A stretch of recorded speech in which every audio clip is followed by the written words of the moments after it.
সংসদে বসে মিথ্যাচার না করতে সরকারের প্রতি অনুরোধ জানিয়েছেন বিরোধী দলীয় নেতা ডাক্তার শফিকুর রহমান। সকালে রাজধানীতে ১১ দলীয় ঐক্যের অবস্থান কর্মসূচিতে তিনি হুঁশিয়ারি দেন, নতুন করে গ্যাসের দাম বাড়ানোর পাঁয়তারা মেনে নেওয়া হবে না। এর আগে এনসিপির আহ্বায়ক নাহিদ ইসলাম অভিযোগ করেন, ক্ষমতায় গিয়ে জনগণের সাথে বিশ্বাসঘাতকতা করছে বিএনপি। এ সময় জনগণের মৌলিক অধিকার নিশ্চিতের দাবি ৫ সেপ্টেম্বর লং মার্চ সহ মহাসমাবেশ কর্মসূচি ঘোষণা করে ১১ দলীয় ঐক্য। রাশেদ আনিসের রিপোর্ট।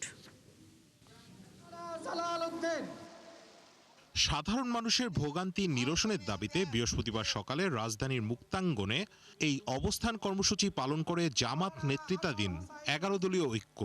এই সময় জোটের নেতারা দেশে তেল, গ্যাস, বিদ্যুৎ সংকট নিরসন, আইন শৃঙ্খলা পরিস্থিতির উন্নয়ন ও দ্রব্যমূল্য নিয়ন্ত্রণে লাগাতার আন্দোলনের হুঁশিয়ারি দেন।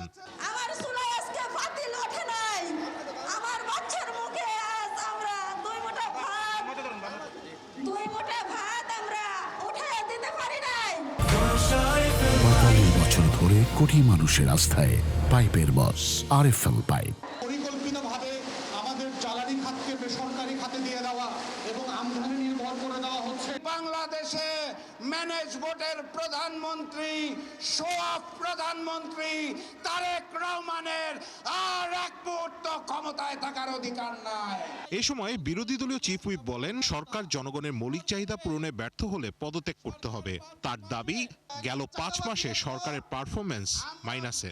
আজকে আমরা বার্তা দিতে এসেছি, যদি বিএনপি সরকার, যদি তারেক রহমানের সরকার জনগণের মৌলিক অধিকার, গ্যাস, বিদ্যুৎ, কর্মসংস্থান এবং দ্রব্যমূল্য নিশ্চিত করতে না পারে, তবে এই সরকার ক্ষমতায় থাকার স্বপ্ন যেন না থাকে, না দেখে। পরে বিরোধী দলীয় নেতা ডাক্তার শফিকুর রহমান অভিযোগ করেন, সংসদে বসে সরকার মিথ্যাচার করছে। বিভিন্ন দাবি আদায়ে আগামী ৫ সেপ্টেম্বর থেকে ঢাকা, চট্টগ্রাম লং মার্চ সহ ৩ মাসের লাগাতার কর্মসূচি ঘোষণা করেন তিনি। ঢাকায় মহাসমাবেশ অনুষ্ঠিত হবে ইনশাআল্লাহ। সেই দিন ঢাকাবাসী আপনারা কি সত্যিকারের অতিথির দায়িত্ব পালন করার জন্য প্রস্তুত আছেন? আমি আপনাদেরকে আজকে থেকে সেই প্রস্তুতি নেওয়ার জন্য আহ্বান জানিয়ে রাখলাম।